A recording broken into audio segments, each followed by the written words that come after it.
문재인 대통령이 김현미 국토부 장관에게서 부동산 대책과 관련한 긴급 보고를 받고 지시사항을 밝혔습니다. 청와대 참모들에 대한 다주택 보유 비판이 쏟아지는 가운데 노영민 비서실장은 이달 안에 비서관급 이상 참모들은 집 한 채만 남기고 처분하라고 강력하게 권고했습니다. 취재 기자 연결합니다. 신호 기자. 네, 청와대입니다. 네, 국토부 장관의 긴급 보고 결과 나왔습니까? 긴급 보고 예정 시간이 오후 4시였는데 아직 결과는 나오지 않았습니다. 이 강민석 청와대 대변인은 오후 브리핑에서 문 대통령이 국토부 장관의 부동산 대책 긴급 보고를 받고 지시사항도 있을 것이라고 밝혔습니다. 문 대통령은 국토부 장관의 보고에 앞서서 이 종합부동산세법 개정안을 정부에 21대 국회 최우선 입법 과제로 추진하는 방안을 검토하라고 지시했습니다. 종부세법 개정안은 지난해 12월 발표된 종부세 강화 방안에 부동산 대책을 담은 것이라며 부동산 문제에 대한 정부의 강한 의지를 보여주는 것이라고 설명했습니다. 정부가 지난해 12월 발표한 주택시장 안정화 방안을 보면 공시가격 9억 원 이상의 주택에 부과되는 종합부동산세를 1주택자에 대해서도 강화하는 내용 등을 담고 있습니다.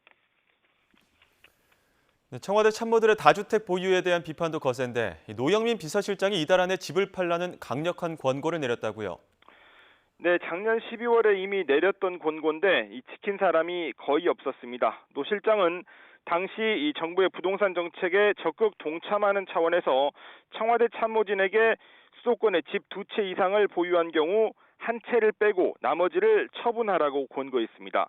처분 시한으로 6개월을 제시했는데 최근까지 주택을 처분한 참모들이 거의 없어서 청와대 내 다주택자들에 대한 비판이 쏟아졌습니다. 노 실장은 이번에는 더 강력한 권고를 내렸습니다. 비서관급 이상 참모들은 법적으로 처분이 불가능한 경우가 아니면 이달 안에 1주택을 제외한 나머지는 처분하기를 강력히 권고했습니다.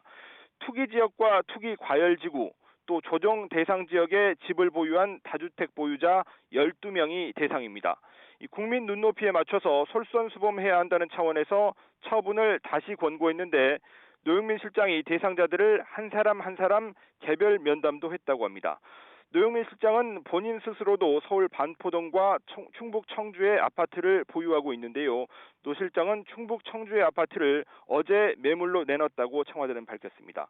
청와대는 노 실장이 서울 반포동 아파트를 매각하기로 했다고 브리핑했다가 다시 충북 청주 아파트를 처분하기로 했다고 정정하면서 또 다른 비판을 사고 있습니다. 지금까지 청와대에서 YTN 신호입니다.